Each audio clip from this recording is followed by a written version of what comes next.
Hi, I'm Mary Kopczynski, the CEO of RegAlytics. Welcome to this week's Regulatory Roundup. This week there were 306 regulatory updates. That's way more than I can cover here, so be sure to subscribe to RegAlytics so that you find out what you're missing. The regulator of the week is Alaska. In addition to announcing a record low for unemployment, the governor of Alaska announced 4 new bills that are supposed to be helping Alaska become open for business. For a state that is proud of being wild and free to do what it wants, they are sure taking a lot of direction from the federal government. First, they are lowering the unemployment insurance tax. Alaska is the only state with a 1% minimum, and they hope this will bring more business to Alaska. Second, they're revamping their professional licensing rules with the idea of streamlining it with federal rules to get rid of burdensome regulation. This was interesting timing because last week the NCUA, or the National Credit Union Administration, announced that they are going to extend the Secure and Fair Enforcement for Mortgage Licensing Act, or the SAFE Act. This act requires any mortgage loan originator to register with the nationwide mortgage licensing system and registry and get an official number. In the same breath, the Alaska Department of Commerce, Community and Economic Development - Division of Banking Department busted 3 different people for acting as mortgage loan originators in Alaska without being registered through this national registry. So it sounds like if you're registered nationally, there's an opportunity where you might very easily be able to be a mortgage loan originator in Alaska. The third and fourth bills focus on revamping the permitting systems for timber, forest land use, and geothermal resources, which is obviously a nod to the Trump administration's push to eliminate barriers to government construction work. Finally, Alaska gets to be the regulator of the week because the Department of Commerce officially kicked off the 2020 census with the remote village of Toksook Bay. Alaska's vast, sparsely settled northern areas are traditionally the first to be counted because local census takers have to get a head start while the ground is still frozen, which allows for easier access in areas that have really unique accessibility challenges. Furthermore, many Alaskans leave to follow the spring thaw for fishing and hunting and other warm weather jobs, and it makes it really difficult to get an accurate count on the official census day, which is kicking off on April 1st. And since we're on the topic of the census, the Economic Analysis Bureau published its quarterly survey request to a number of data points it collects. All of these are for the purpose of understanding foreign direct investment. The responses to these surveys are mandatory and are required every quarter. There's a lot of them, so look and see if maybe you're supposed to be responding. They are as general as a report of all financial transactions between U.S. persons and foreign persons. This is from financial institutions that have to produce the report. But they can go as specific as ocean freight revenues and foreign expenses of U.S. carriers. So take a look.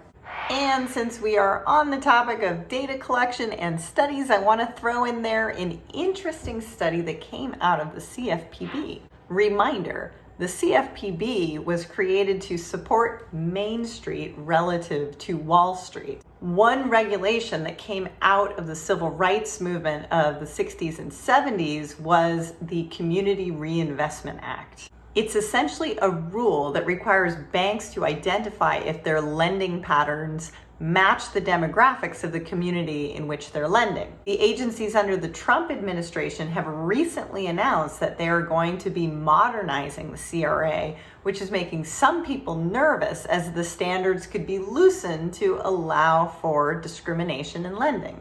Anyway, Using data from CRA as well as the Census, the CFPB was able to publish a study about the financial crisis to see how small business lending was impacted. The answer was it was impacted in the negative fairly equally across all counties. The study also notes that the overall number of community banks, credit unions, and thrifts have been shrinking. The topic of the week is policy.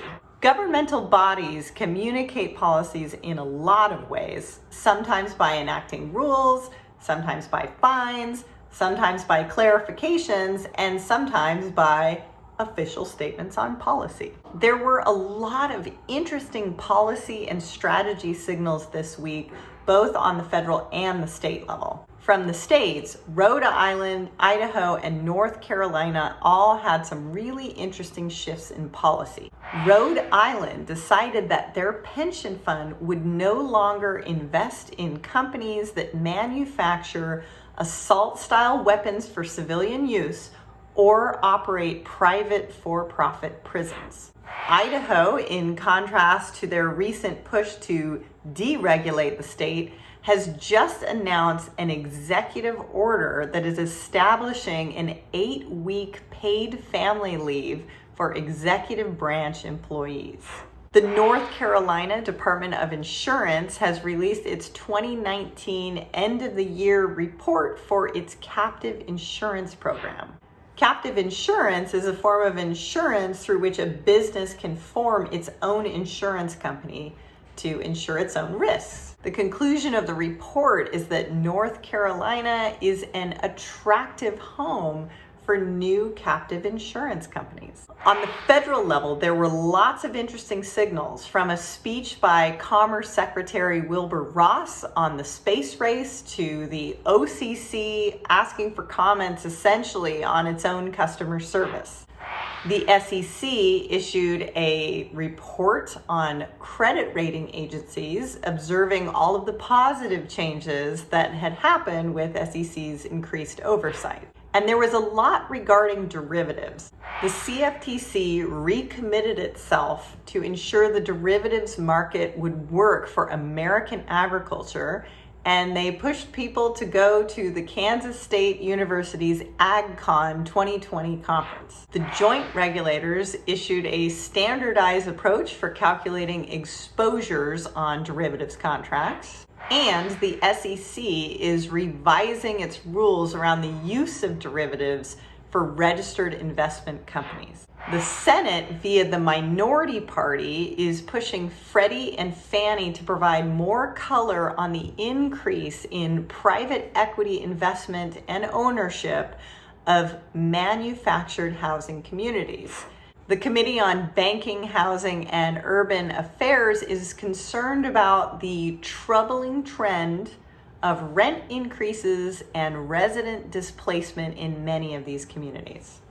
And of course, the policy I find most interesting is the CFPB's policy on compliance aids. Basically, they created a new category of communication where they can provide illustrative examples of compliance. Compliance aids are designed to accurately summarize the underlying rules without being a rule. But the CFPB said that when exercising its enforcement and supervisory discretion, the Bureau does not intend to sanction or ask a court to sanction entities that reasonably rely on compliance aids. In other words, use them. They're there for you. And finally, the CFPB issued a policy statement clarifying how it intends to apply the abusiveness standard in supervision and enforcement matters. Dodd-Frank is the first federal law to prohibit abusive acts or practices in connection with